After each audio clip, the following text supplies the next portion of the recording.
This should get us on. I just turned on the button. We should be good. Guys, if you're just now signing in, let us know where you're signing in from, what city, what state, what country. We want to know. Inquiring minds want to know. Yeah, we're live. We're live, guys. All right, so looking for those comments today. And if someone else should be here, tag them and let them know we're here. We're up. We're live. I'm going to start going through my panel here.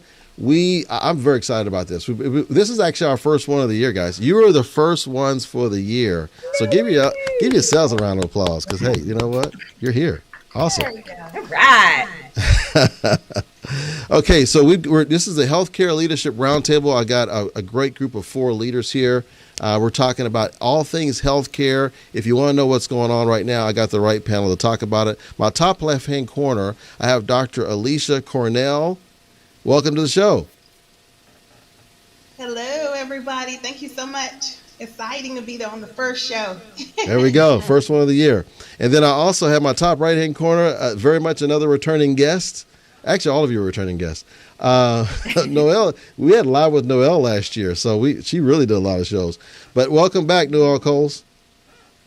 Thank you. Hi, everyone. Happy New Year. It's nice to see everyone again. And guys, let us know how the sound is going, too. I want to make sure the sound is good. Okay, the bottom left-hand corner, I have Miss Dr. Dania Dunkley. Welcome to the show. Thank you. So glad to be back. Happy New Year, and hello to everybody. Absolutely. Thank you. Okay, and then also the bottom right-hand corner, I have Dr. Gloria Blotti. Welcome to the show. Hi, everybody. It's Dr. Blotti. I'm from the West Coast, Los Angeles. Here I am. Awesome. And, I just want to mention something because we're going to talk about this. Speaking of East Coast, West Coast, Dr. Blotti, I know you're from the East Coast, and now you're in the West Coast, right? And I'm from the West Coast, and I'm in the East Coast. Exactly. Exactly. So we can give you a really good perspective of Yeah, right, exactly. Exactly. And Dr. Dunkley, where are you located? I am in New York on the West Coast. Oops, and so is my puppy. Okay, we love puppies here. What's your puppy's name? His name is Kingston, and he saw something in the window. Oh, Kingston. Hey, one of my favorite places. I love Kingston, Jamaica. Okay, and then there's Kingston. Hi, Kingston. All right, and then what I wanted to talk, and also you're in North Carolina, correct, Dr. Cornell? Yes, I am. Yep. Okay, so we got a pretty good representation here of different parts of the United States, and those who are just now chiming in, let us know where you are. Where are you located? I'm going to pull up your comments right now, so I'll have that for me. I got it on my little iPad here. And let's just talk about what's top of mind for each of you right now. And I'm going to start with you on the top left-hand corner. What thing is it that concerns you the most, or things that you're noticing in healthcare that's maybe shifting? Dr. Cornell, the top left-hand corner. Oh, I'm sorry. Management, leadership, top leaders, senior leaders, executive leaders that are finding themselves in need of coaching, supportive nature, all of those things, because they are giving a lot right now to their staff and to their teams, and just understanding how to do things differently. Not only coaching them, but it's people really running out of different ways. So really needing some more thought leadership into strategies, into staffing, into how to provide healthcare in this different world that we see right now. So very good. And then what are you saying on your end? Let's go with you, Noelle, top right-hand corner. I think the two things that I'm really starting to look at and focus on right now, one from a leadership perspective is empathic leadership. While we've done a lot of focusing on staff and the burnout, there's a lot just to be said on focusing on all aspects of leadership and how do we empathic. Uh-oh. I just lost her. Oh, we're back. Good. You're back. Hi. I lost all of you for a hot second. So from a leadership perspective, I think we need to start focusing on what does it mean and how does it feel to be an empathic leader, and teaching leaders how to be that way, to understand their staff. And then, also trying to understand the great resignation that we're calling it these days, and what do we do for our staff that we currently have now. I think it's a topic of conversation that's been talked at nauseum. But brainstorming creatively and thinking outside the box for 2022, I think, is going to be very helpful and insightful. Yeah. Very good. Okay, how about you, Dr. Dunkley?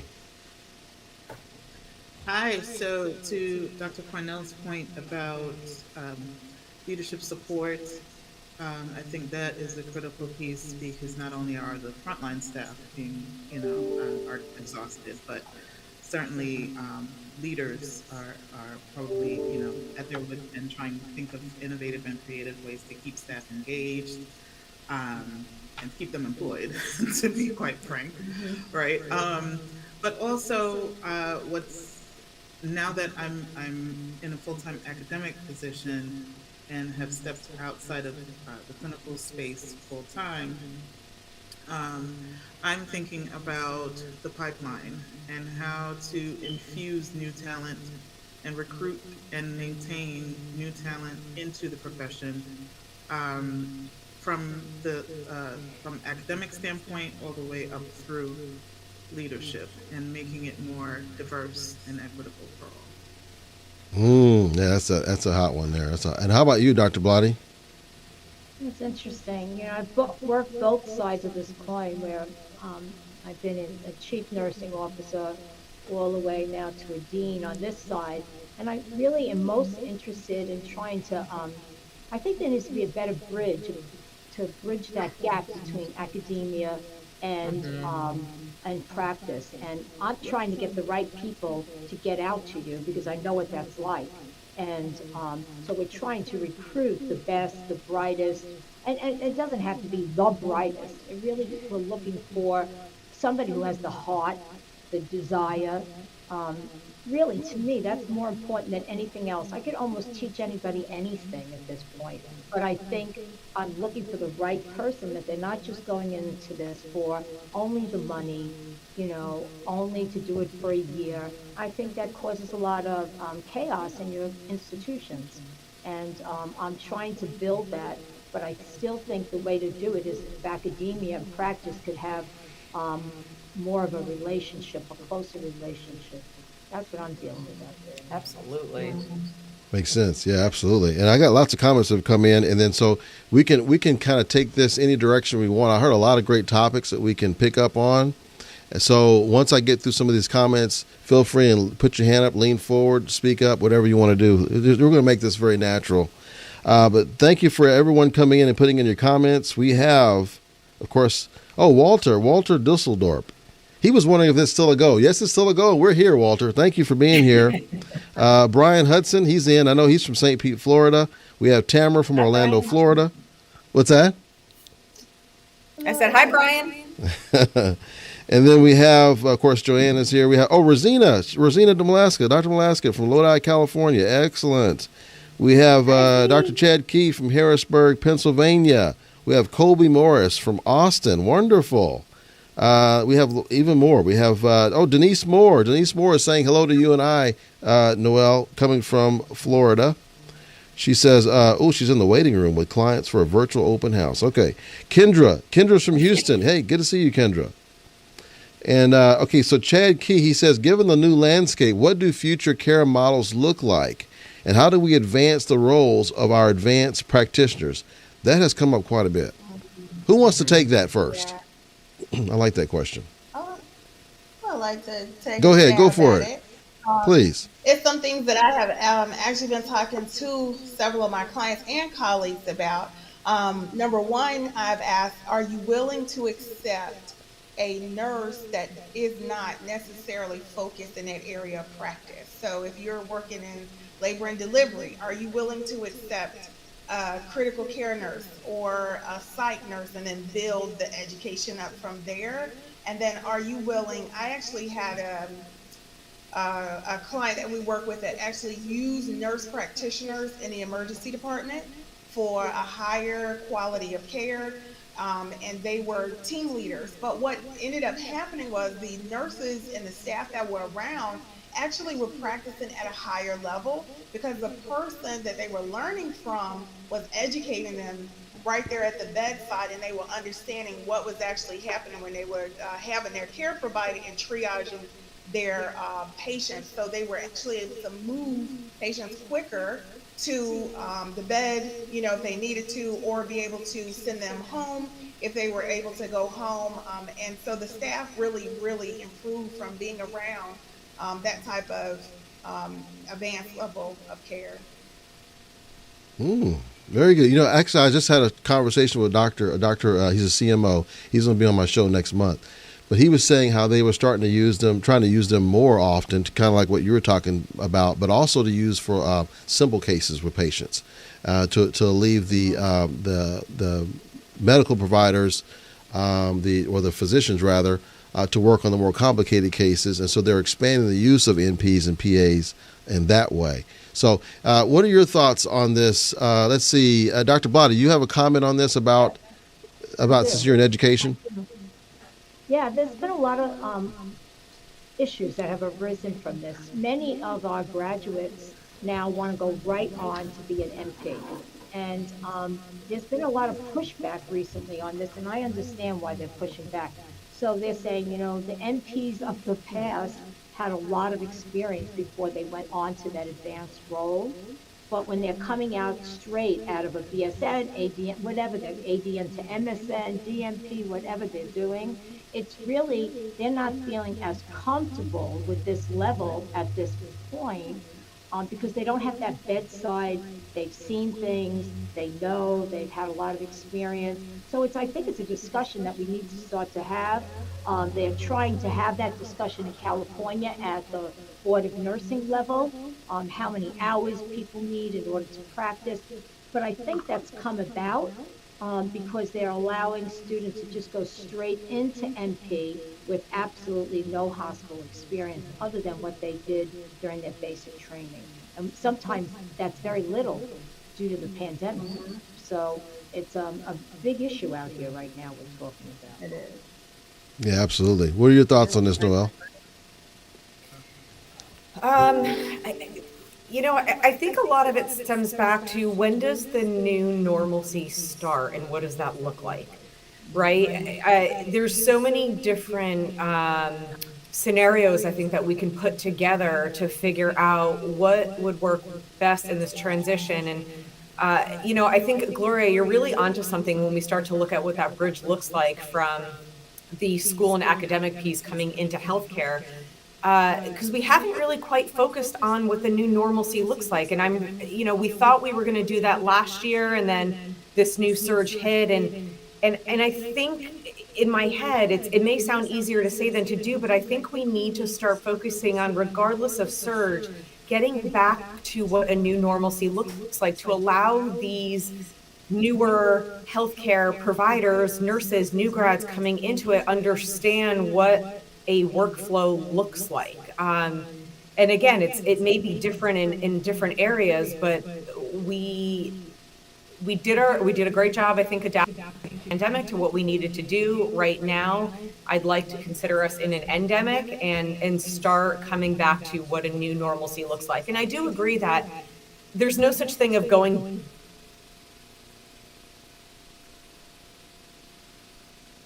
Oops. I lost you for a second here. I lost your audio there. Let's see here if I can address that. Let's go back to the main screen. All right. So let's see. Can the rest of you hear me okay? Can you hear me okay? Okay. And let me just double check here. I don't know. I made a 1 second here. So we're gonna fix this. You're such a good role there, Noelle. 1 second here. All right. All right, and let's see.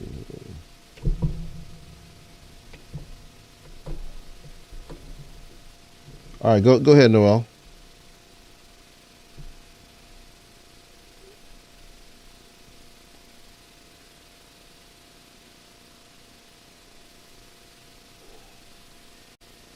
Yeah, I'm still not catching your audio for some reason. Okay, let me try this a little different here. All right, go ahead. There, I think we got you back. Go for it. And let me know if you hear an echo of some sort, and we'll fix that as well. Yeah, Ellen, just let us know. Give us a thumbs up or tell us if you can hear us, because she can only hear Rollins. It's an echo. There's an echo? Now. Okay. There's all right, so let me echo fix now, that. Yep. All right, go for it now. Do, re, mi, fa, sol, la, ti, da. Yep. I think we're in business. Oh, great. Don't sign me up for karaoke. So keep talking, Noel. Go ahead. You had a point you were going with. Okay, yeah, no, because it sounds like I'll keep talking, and then Joanne, just let me know, because now it sounds like you can't hear me again. But can everybody else hear me talk? Yes. Yes. Okay, great. And it sounds like Ellen just gave us a thumbs up. And Yeah, she thinks me everybody can talking hear you now. okay. Okay, great. Moving on. And then Okay. as far So as the echo, let us know if you guys hear an echo at all. Okay, so Dr. Dunkley, you want to continue on? So you're done, Noel? Is that what you're saying? Yes. Okay, go ahead. Sorry about that. That's okay. I just wanted to kind of continue the thread that Noel started in terms of talking about a new sense of normalcy and what is, what used to be, years and years of experience leading to the advanced practitioner role. Our current circumstances have changed that, right? And so if we have individuals that are willing to enter as advanced practitioners, I think that's just another opportunity to advance that role. As one that is currently teaching folks that are going to accelerate through to the advanced practice specialties straight after their RN program. I think it's, and these are individuals that have come from other backgrounds, right? So whereas they don't have the clinical background in nursing specifically, right, their life experiences and other professional experiences add to, it's not just about the hands-on care, right? So there's other psychosocial aspects to what we do that their experiences can help add to that. And I don't think it takes away from the integrity of the profession to have individuals that know what they want and want to go straight to it. There's always going to be a learning curve, right? But we just have to adapt, to be able to give folks the types of experiences that they need to perfect and hone in on their skills. And that's part of the change that needs to happen. Can I just add one component to that too? Is that Absolutely. I'd say 90% of the students, not just at this school, because I teach at other schools also, are all wanting to do the nurse practitioner role and not want to go to the bedside at all. So I think that's affecting the recruitment piece of this, of getting nurses at the bedside. Because like, don't worry about it. I'm not going to go to the bedside. Oh, I'm going to go straight there. I'm like, okay, well, who's going to the bedside then? Who's going to take care of me if I get sick? Yeah. I'm like, so I'm trying to encourage them about how exciting the bedside is, like you'll love it, once you get into it and you understand what you're doing. And I really try to recruit for the bedside just because I know they're short and I know they need some help. So it's interesting though. I've seen the full gamut of this now, and I try to talk to them about the different roles and what it's like, because I am a nurse practitioner for 40 years already, so it's a long time. And I went to one of the original programs in the country, so I understand both roles, but I'm most concerned about the hospitals at the moment. I'm very concerned. I love the model that I saw with the nurse practitioners at the bedside, but they were team leads, newer nurse practitioners. So they gave them what they were looking for in the leadership aspect of being, the nurse practitioner, but also they were working. they were in charge of their patient care. And just from my perspective, from a consultant perspective, is now I go into hospital institutions to teach them how to basically look at quality data and analytics and using a Love program. that. But I have had to switch. I have to put my faculty hat on now when I go inside of these organizations, which is very different from the way that I was doing it before the pandemic, where we just got together with people like yourselves and like, okay, what do you all want? And you're telling me, we're going to do this, this, and this. And now I find myself like, okay, let me understand. Number one, Noel, you said it, your workflow, and let me have you coach. I'm going to coach this workflow out of you so you can recognize that you do have a workflow. And you already are having a process, and where we're going to put the data or who's going to evaluate that data to tell you where you need to practice that or where do you need some more education. And what I'm finding is I'm thinking I'm coming in talking to Dr. Gloria, Dr. Dania, Dr. Noel, and I'm not. I'm not. They need a lot more help. Even those that have some advanced degrees and understanding how do we use this quality data? How do we incorporate leadership and practice and work together and have it integrated? And so it's become like, let me pause. This is a new normal for me that I did not expect to be a faculty in my consultant role. That's not, it's kind of different now. Okay, so I got so many comments that have come in. I have to start to address some Yeah. of these guys. Okay, so one of there's several here. We're kind of touching on some of this. Now, Rosina, she had something. She came back, and I think I want Dania to take this one on first. Maybe you can give us some suggestions. Okay, so she says NPs and PAs have been underutilized for many years, but she said there is a huge problem with inexperienced NPs. I'm assuming she's probably saying PAs too, are floundering and cannot critically think. It impacts patient care tremendously. So what are your thoughts on how do you fix that part, right? So we know they want to do this. They want to do the nurse practitioner route or PA route, whatever the case is. And this is what they're going to do, so just deal with it. So at the same time, how do you give them the skills so that they can critically think on the job? What would you say back to that? Um, Initial thoughts around this, because this isn't something that I've considered over time, but just in our conversation here, just popping up in my mind, is perhaps considering some kind of a residency model.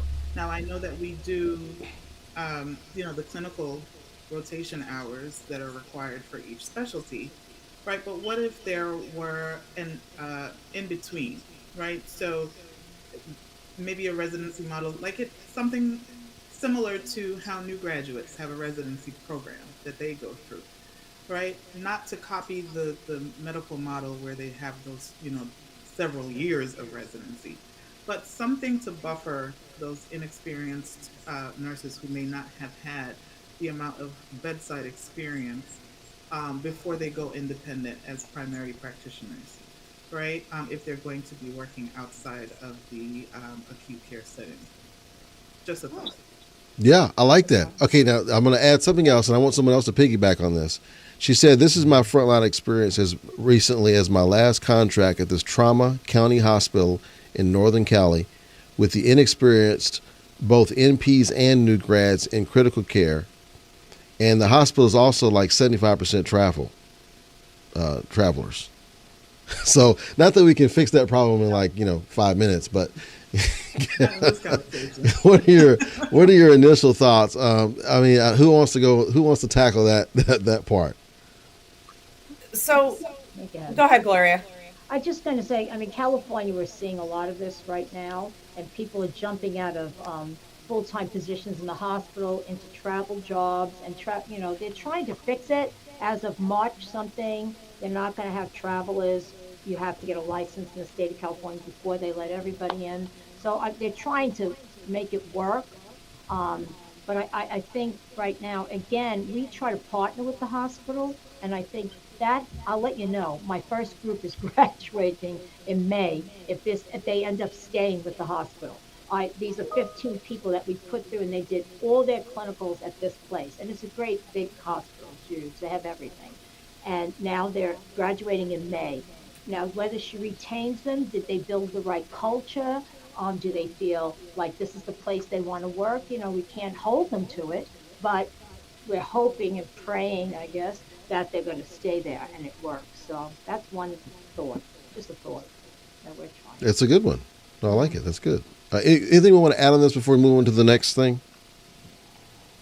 Leadership involvement. I think leadership needs to be aware that it's when they have that type of issue that maybe going to academia may be the resolution for that. That's a dangerous situation. It's dangerous for patients. But then, how do you work with the community? How do you work with what you have to get more qualified and experienced people for the long term? Unfortunately, that's like a lot of situations for a lot of organizations. But you have to think. You have to think about what's next and how do we solve that problem. I think another thing to think about as I, kind of forward think this idea, if majority of a lot of hospitals have traveler or contracted nurses, while they may be transplanted from another state, I got to tell you, most of the travelers that I worked with and that I have supervised in my time, as a manager director on up into my role now, have been some of the most top talented nurses I have ever worked with in my career. And if we're looking at, forward thinking, this also might be the group of nurses that you start with to say, hey, I really like them. How do we retain a traveler to then come on board and be a part of our staff? Because it's not always the pay at this point in time that nurses are leaving their positions. They're just burnt out from where they are. The grass isn't always greener on the other side, but I feel that if we look outside the box and every healthcare organization sees it from that perspective, how do you then retain those that are there currently and keep them? And they might also then be able to work with new grads and other staff coming into it with a much more broader perspective and maybe less taint than a nurse that could have been there for 20, 30 years before leaving. Just kind of looking at it from a glass either half full or half empty, depending on how you see it. Okay, there's something I want to piggyback on here too, because you talked about converting travelers, into working at the hospital long term, and this kind of goes in accordance with this question I just got from Chad Key, and let me see if I think I lost it here. Oh yeah, here we go. How can hospitals compete with staffing agencies, other organizations, and continuously increasing demands for compensation, bidding wars to retain nursing and allied health talents? Because we know a lot of them went into the traveler for the money, right? So how do you start to, because you can't always reach the same level of what they're making on travel. Probably you won't be able to. So let's talk about a few things. What are some things we can do to attract a nurse to stay that are beyond just the dollars if we know we can't hit the dollar amount? Who wants to take that first? I think it's the obvious, right? I mean, if we're going to put the elephant out on the table, they need stability in nursing. I've been hearing lately a lot of thoughts of if and I'll use myself as a senior executive. I have an administrative assistant that works with me to help me out because I have about 12, 20, 30 competing priorities that happen. And I honestly could not do my job without him. Take that to the bedside now. Whether you're a med-surg nurse or a nurse in the ICU, why couldn't we think, forward think or outside the box about getting more CNAs, more assistants to care for these patients with the nurses at the bedside, to allow them to do the job that they've always wanted to do. I feel like in my 20 years of nursing, we've been saying this for many years, but I think now it's time to really look and respect the nursing profession. And I think Brian Hudson actually made a really good comment in there, as the world in healthcare is starting to see the nursing profession in the light that the physician profession has always been seen in. And this is where the tides of the table should be turning. Nurses, it's not really about the money anymore. It's not.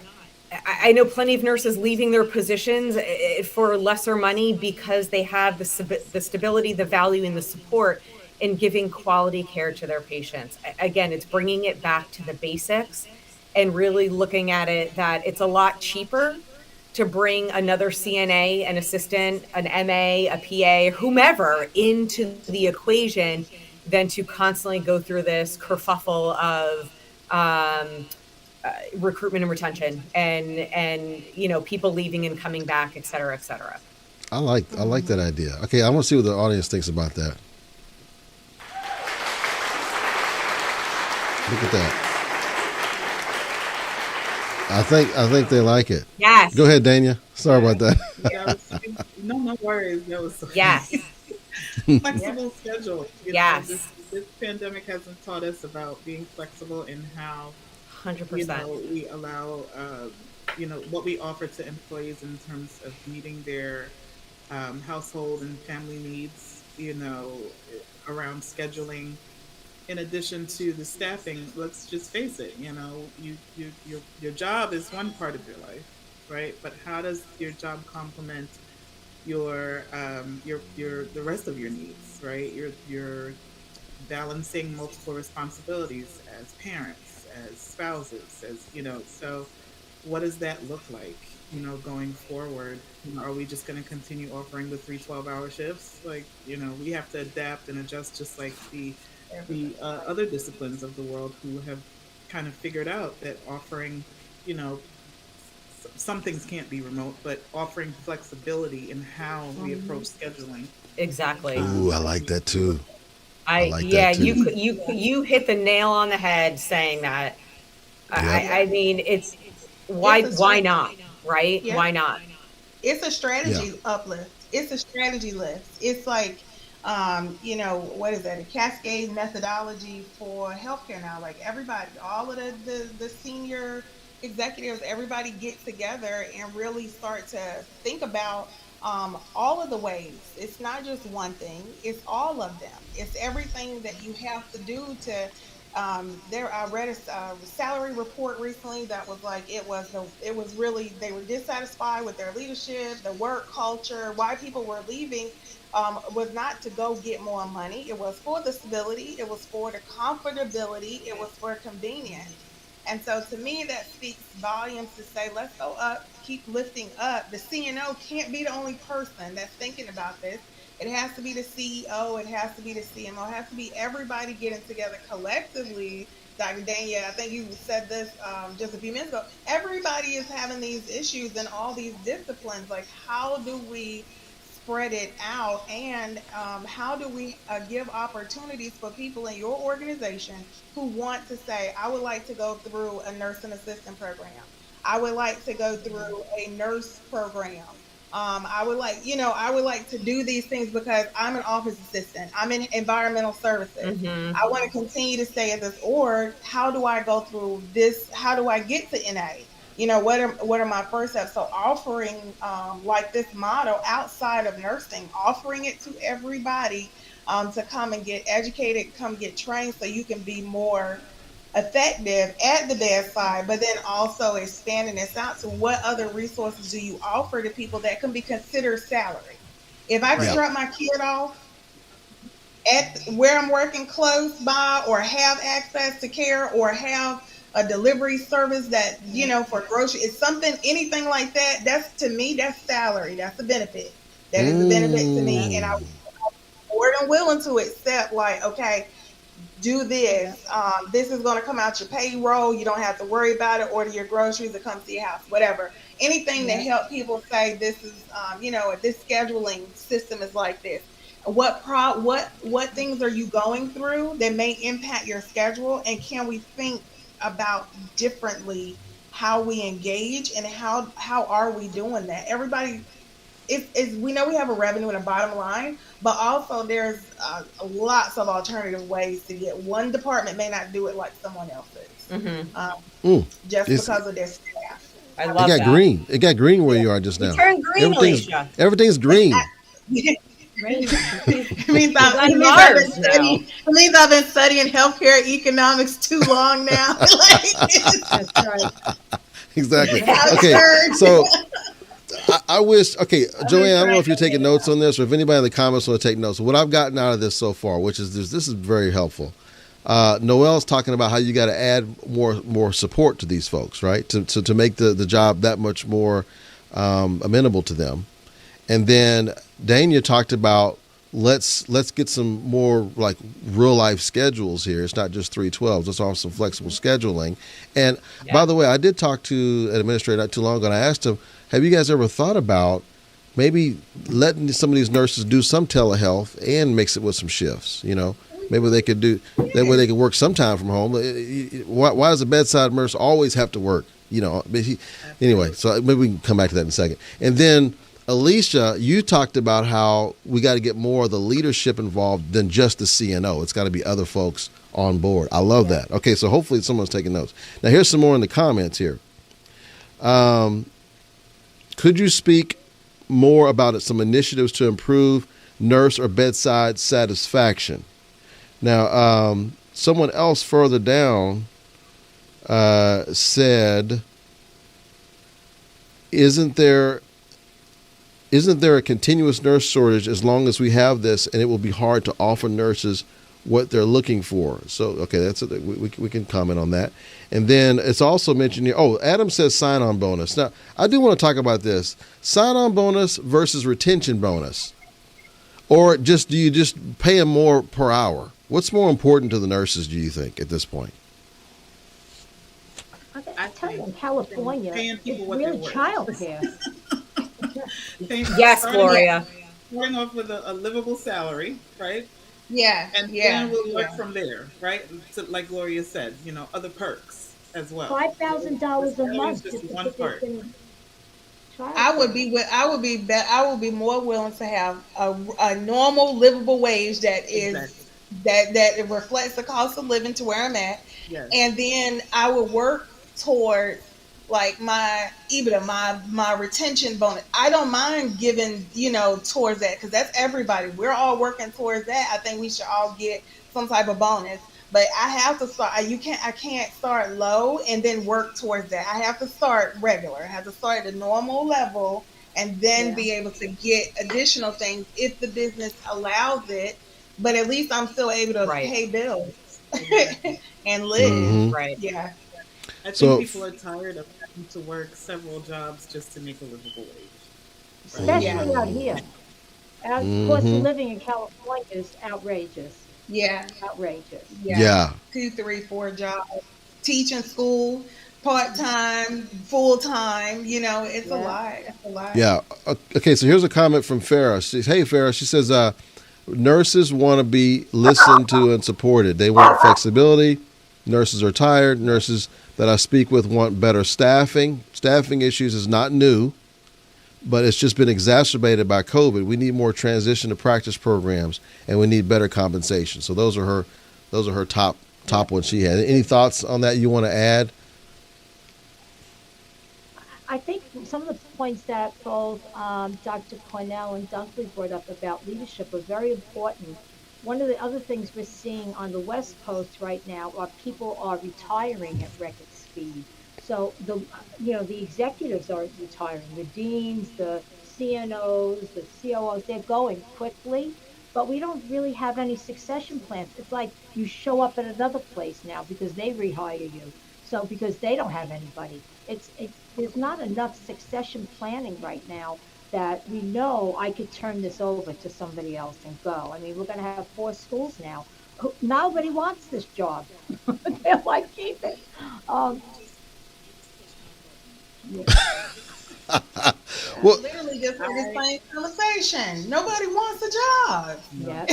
okay, I am sorry. I want to get this in before we end. I want each of y'all's comments on this, because I had a conversation with a chief medical officer of a pretty large hospital today, and he says he's wondering if we should just go ahead and accept that the most of bedside nursing is going to be a transitory position, that they're going to eventually going to want to go to either management or nurse practitioner or some other part of it, or just out of the bedside. Should we accept that and just try and, I guess open the funnel up more to more folks, because we know they're going to move out of it anyway?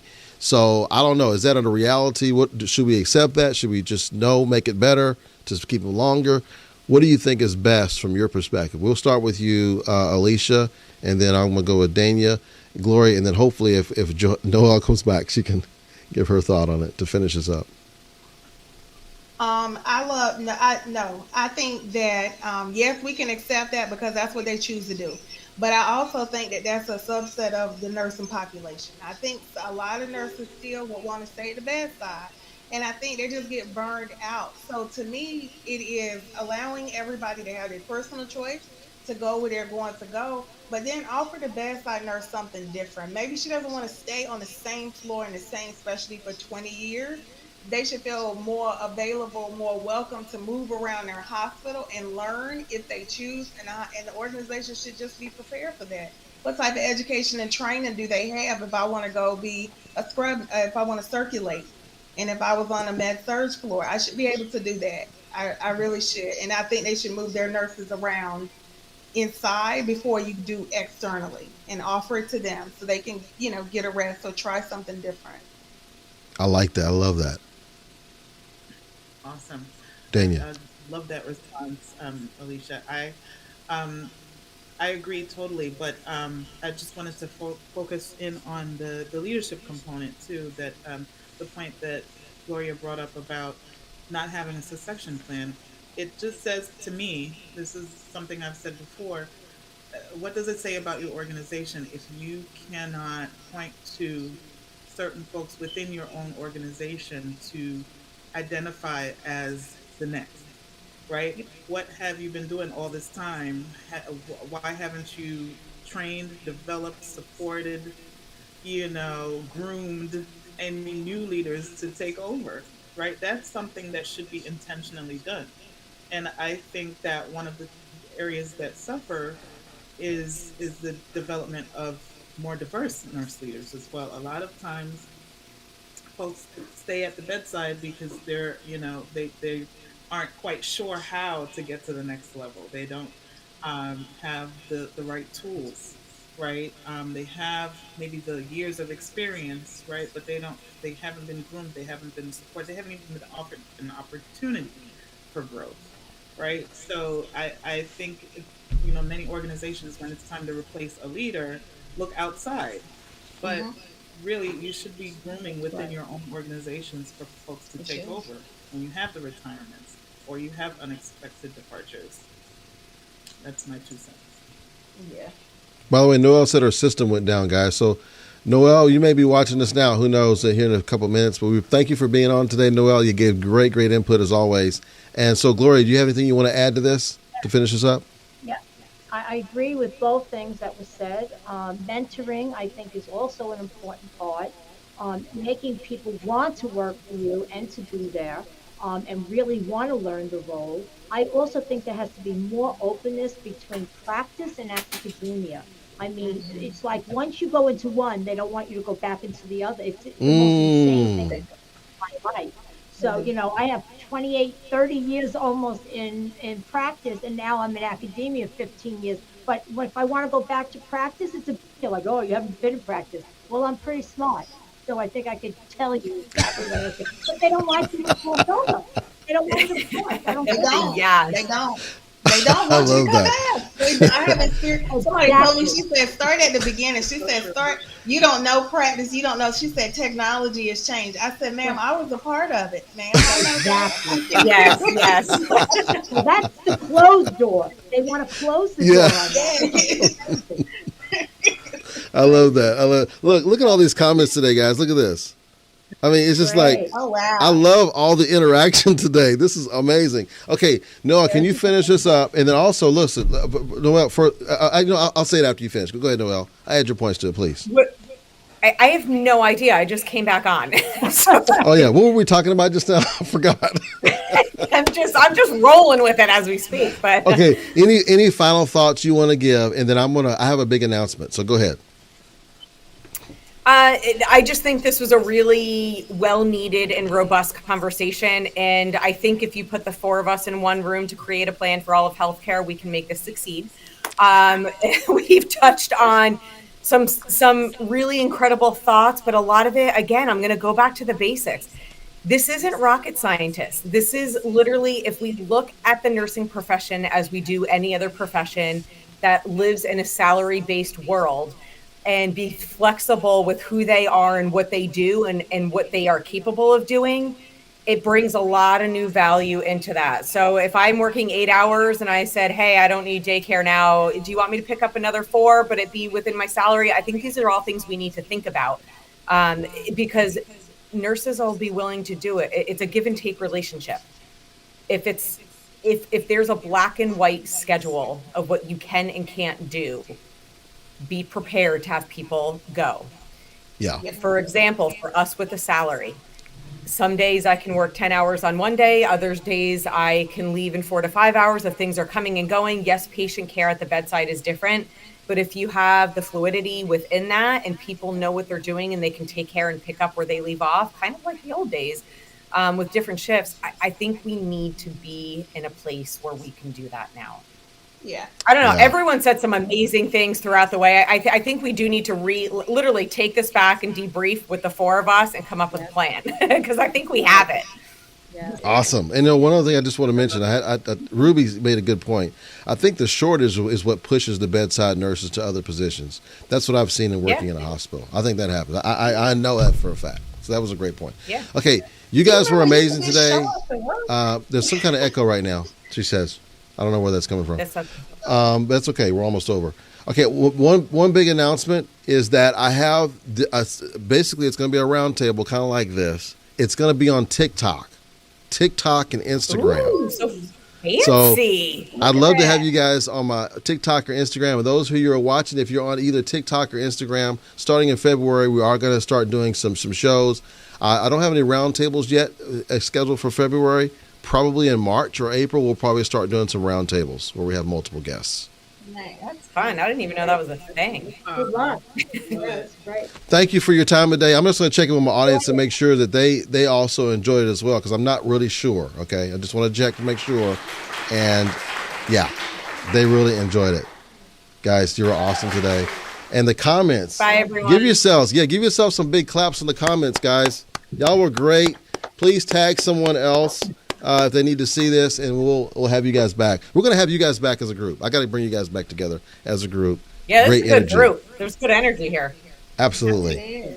All right, say All right, bye, I have to everyone. go solve the world's problems right now. I gotta go. Bye, everyone. Bye, everyone. That was fun. Okay, so thank you. Wow, that was an awesome session, guys. You're welcome. I'm looking at my iPad here to make sure it's okay to cut it off. What did you say? I said everybody dipped out on us. Yeah, there we go. So I'm about to hit the